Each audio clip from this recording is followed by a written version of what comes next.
Moving along, quick school reports. Who gets to go first?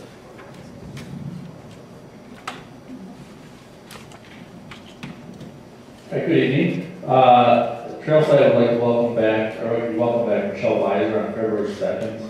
The staff, students, and family were thrilled to have her back, and I know we're excited for the Weiser family. Also like to thank Ann Hutchinson and Michelle Kropchak for filling in for Michelle while she was gone. They did both did a fantastic job. So. Also like to recognize Trisha Kidrovich for her work with Trailside Upstanders. They've been helping students at lunch at recess, especially with all the indoor recesses that we've had because of the cold weather. They really do a nice job working with the younger students, setting up games for them, keeping things in order. So I'd like to give a shout out to them. So great job. Last Friday we had our Trailside Patriotic Parade, and that's the kindergarten teachers, Lynn O'Linnet and Ann Amerling. I got the students all set up in their patriotic gear, and we did a parade around the school and had patriotic music playing on the loudspeakers. It was really cool for my first time being there. All the classes came out and they were clapping for them. It was cool. We'll get some pictures and a video up on the website soon. I'd also like to thank some local businesses that have worked with the PTO, the Trailside PTO, to help us raise money. Certain dates they give, there are certain nights and they give a percentage of sales to the PTO. And those businesses are Trackside, Cousins, Wendy's, and Culver's. And our Culver's night is this Monday, March 2nd. So come on over to Culver's on Monday.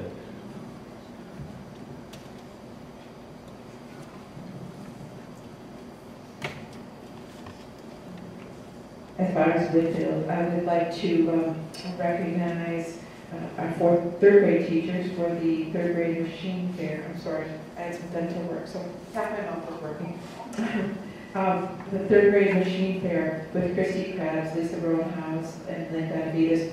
And it's just really cool to see in the cafeteria, all around the cafeteria, all the different machines that the students have put together. And I call it one of our great dad days because you see so many proud dads sharing with their students, and it's just a really nice event. And it comes out of one of their science units. And then I also want to thank Jill Shealy and a group of parent volunteers for the vision and hearing screening that we have. And they worked so hard over the course of 2 days. Plus, we have lots of volunteers for 2 days of screening who do all of that for incoming K-5. So we really appreciate the work that they do. And then as Jill does, as she goes through all of those sheets. Then we had our kindergarten screening. We had that at the Annapolis, Kathy Earhart, Nicole Northrup, Heather Gilding, Julie Goldney, and Paula Robbie for all the work just getting people scheduled and having people come in and meet with all the parents and give feedback to them about how their child did. And then lastly is Nicole Meyer for setting up what we call Wicked class. And that takes place, it's the Wisconsin Center for Academically Talented Youth, where she takes our gifted students throughout the district who have a differentiated education plan in DEP. And those students gather together in there at Whitfield this year.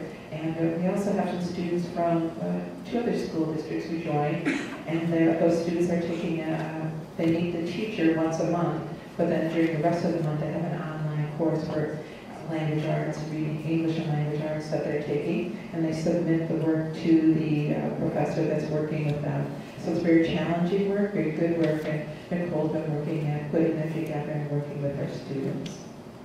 Any questions? Thank you. Thanks. We did have our colors night, and it was a good time. So I'd encourage anybody involved with the PTOs and the school community as a whole to attend those. I did have this written down before I could say Chris could be here, but I did want to point out our early childhood team at Evergreen. Talking about Linda Kemhagen, Courtney Labreezy, Laura Rollred, Peggy Scantz, and Sarah Lesh. Challenging expectations this year, and they are working very hard to meet those expectations, and Sandy and I are working with them. Also like to thank Sarah Sheppy. She's been doing the iPad lunch bunch with the primary teachers who are involved with the iPads in the classroom. And they take time out of their lunch, sit around and have a discussion, share different strategies utilizing the iPad. Recreation program, they're running an after-school program 1 night a week in all of the elementary schools. And I just wanted to comment that from what I've been able to see, it's outstanding. Kids really have a good time and very much involved. And it's fun to watch the kids get their energy out. Similar to Jim, I want to thank some people regarding playground supervision. Laura Baker, who's an aide in our building, and Judy Ketterhay have really done a nice job of adjusting the indoor, the outdoor, the snow, the no snow. They've really taken on a leadership role, and it's greatly appreciated. We'll leave the rest of it covered. Any questions? No, thank you very much. Good evening.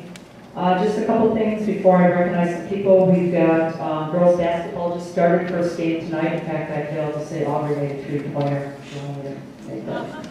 She's not here anymore, but I can tell her I said that. But girls basketball started tonight. Forensics, as Mr. Yoke stated, just ended last Saturday, where we took many excellent awards overall back. And then solo ensemble is in full swing in the building, both in chorus and in band.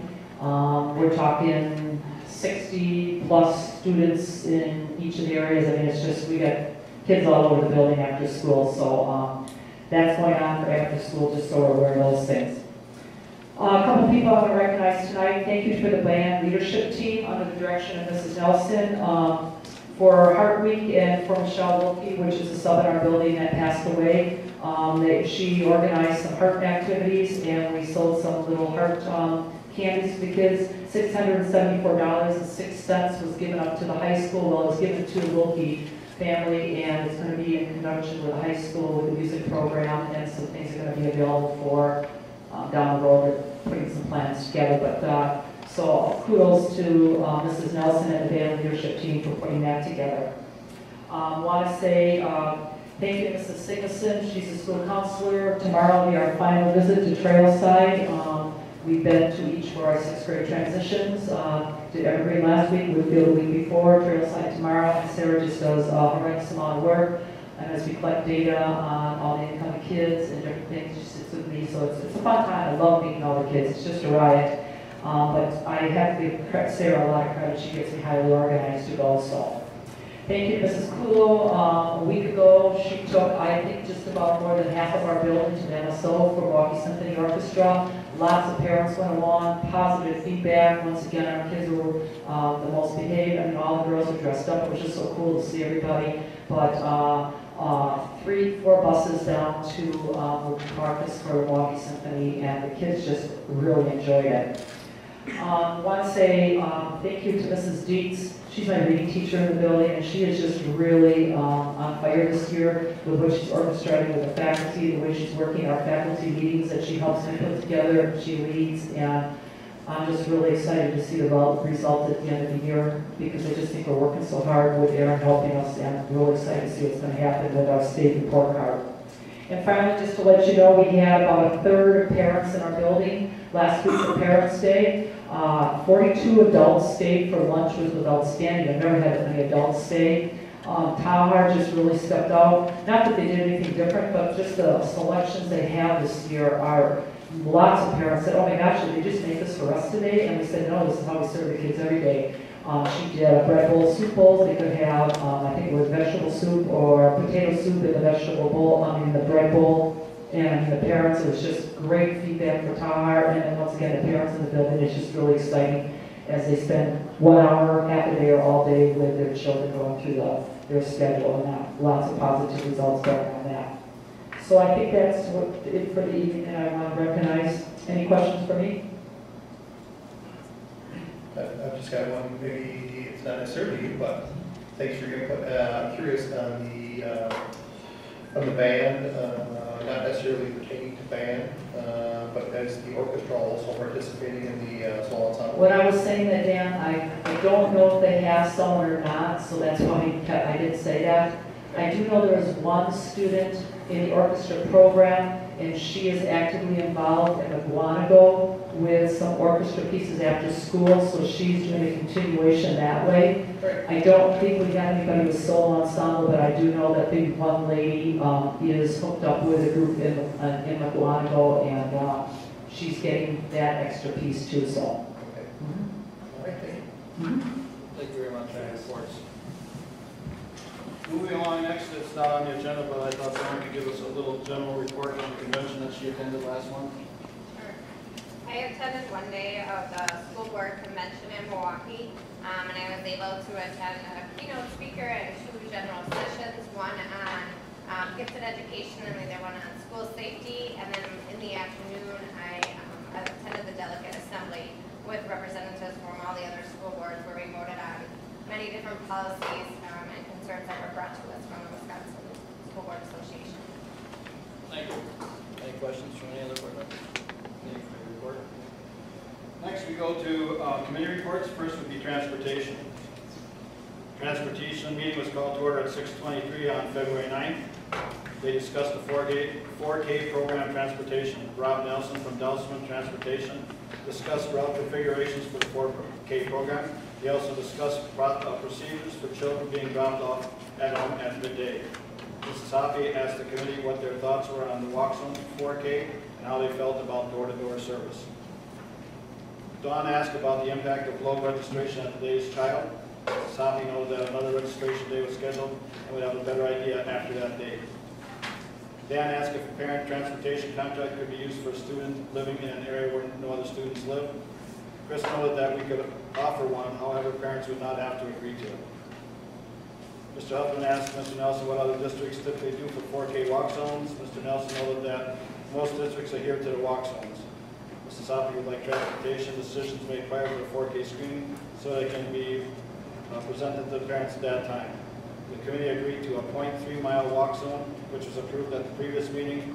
The walk zones applied to 4K students only. Questions? All right, next we go to technology and policy and curriculum. Dan Johnson and Dawn Mel.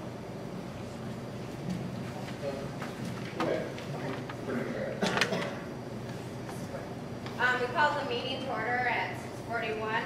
Our first topic was that we discussed the videotaping of future board meetings, and that's going to be, committee will discuss different options as we move forward with that, but we had started with talking about possibly using YouTube because the expense of upgrading the software package we're looking at, the price would probably be too much than what we were willing to spend at this time.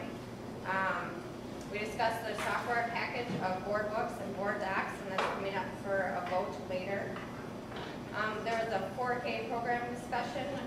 Susie Schuyler was here, presented on wraparound program. In the notes here, it says that I worked with Susie Schuyler on the RFP, but I actually worked with Chris and Kathy on that, so we'll just need to make that change in the notes.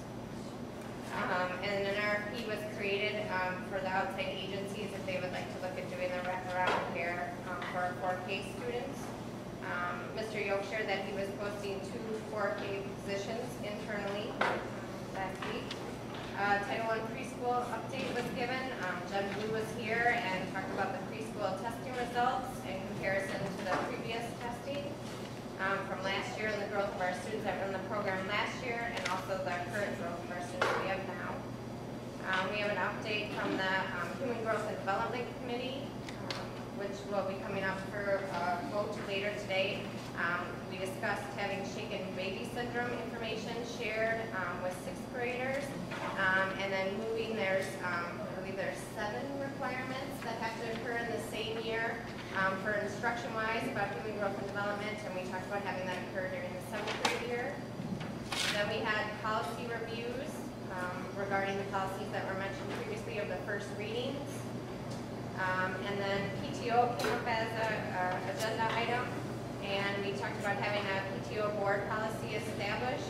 Mr. Jensen shared that he felt there should be more board oversight, and he gave a history of the PTO in the district, and we discussed the operation of the PTO and fundraising.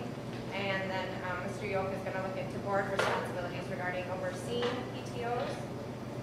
And then one other agenda item, or one other item that Mr. Hoffman brought up was that he asked about the teacher advisory committee, and we'll be addressing that at a future committee meeting.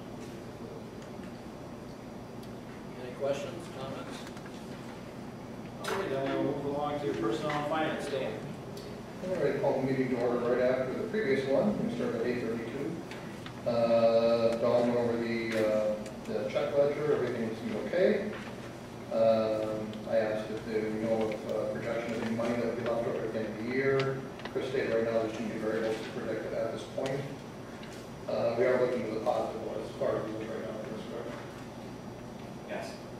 So went on to budget planning discussion. Mr. Yoke discussed a 1.7% increase in the teacher salary structure. He noted the preliminary state budget indicates a loss of revenue from the state. I questioned why the increase in salary was necessary when the teachers would be receiving an increase due to salary structure, which for those that aren't aware, we have a thing called a ladder, and as they increase in the number of points they receive, they step down in the ladder to the next salary structure point. Dawn went over the reason behind the 1.7 was to raise the base wage in order to stay competitive with other districts.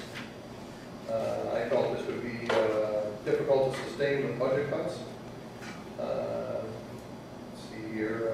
I also asked if K-4 funding from D5 is available in the new biennium budget, and Chris Yoke was told that it wasn't in the new DPI budget at this time, but since the budget hasn't been passed and it's just preliminary right now, we're waiting to see the final outcome of that, which could give us an estimated, I think it was somewhere near $200,000 for the state, is that correct?